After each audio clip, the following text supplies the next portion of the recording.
Okay, in this first clip we're going to look at how to deal with the photographs and how to put them on the blog. So I'm going to be using a piece of software called Picasa.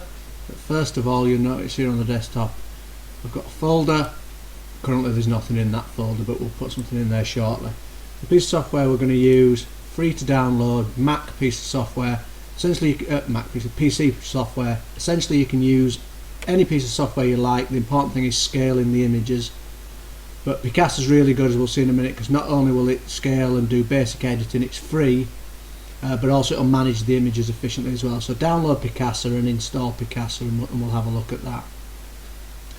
So first thing we need to do is put some images into our Spring folder. So what will typically happen is you'll have a memory card full of photographs like this one. So I've just got a few photographs in here. I'm going to copy those and just paste them. In fact, I'll set up another folder called Day 1 just to keep things tidy. So there's the pictures from Day 1 clearly, and I will paste that in there. So now we have a few pictures that we can deal with in Picasa, just copying across. So they'll be just copying fine. So here you see we've got Picasa. Now this might look slightly different depending on how you install it and how you've got it set up. I think by default it will bring in pictures from your My Pictures folder, but this is just set to bring in no pictures. So what we're going to do is go to File, Add a folder to Picasa, and I'm going to add that top level folder. So there it is, Rwanda Spring 2014. And I'm going to ask it to always scan that. So what that means is as soon as you copy any pictures into there, they will automatically be brought into Picasa to edit. So you can just keep copying images into that folder and Picasa will locate them. So bottom right hand corner you can see things are whizzing round. Again, if you've got lots of images that might take quite a while. If you've only got a few images here, then it's not going to take that long. So you see that we go in here and we've got all our images. What you can also see is the folder. So again, obviously that folder structure will change depending which folders Picasa's looking at. So just for the purposes of this demonstration, the way I tend to do it is I go through the pictures, so you can just use the arrow keys on the keyboard. A quick look. You see there's a few pictures. So I might edit a few pictures. So that one, for example, you see up here there's the basic editing tool. So that one's quite a nice picture, but probably would look better if we cropped it.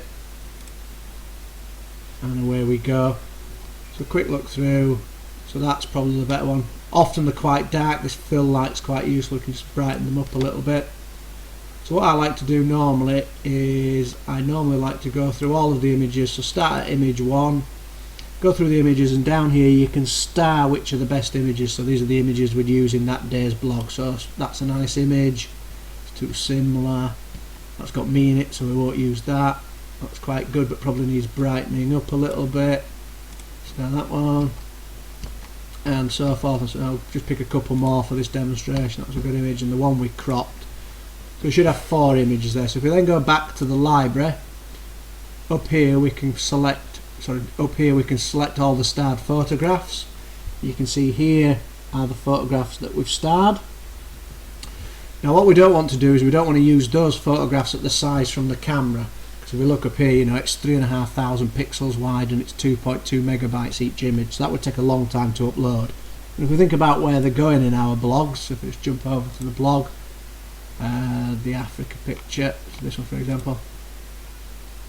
So here you see this is a full width picture, and that's 600 pixels wide at 72 dpi. So 600 pixels wide is how big we want the images. There's no point having them any bigger for the purposes of this.